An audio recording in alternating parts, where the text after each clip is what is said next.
Nah, di dalam hukum pidana ada istilah hukum pidana formil dan pidana material. Nah, sebenarnya apa sih hukum pidana formil dan apa itu hukum pidana material? Apa yang membedakan keduanya? Nah, kalau kita kupas satu-satu, hukum pidana material, dia adalah satu hukum yang mengatur tentang apa yang dianggap sebagai tindak pidana. Atau yang pernah kita balas dalam istilah hukum yaitu delik.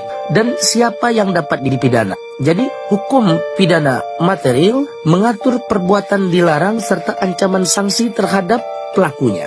Nah, gimana dengan hukum pidana formil? Hukum pidana formil adalah suatu aturan yang mengatur bagaimana cara negara melalui aparat penegak hukum yaitu polisi, hakim, dan jaksa melaksanakan proses penegakan hukum terhadap pelanggaran hukum material. Hukum ini mengatur tata cara penanganan perkara pidana mulai dari penyelidikan, penangkapan, penuntutan hingga putusan pengadilan. Nah, kalau kita simpulkan, hukum pidana material itu apa?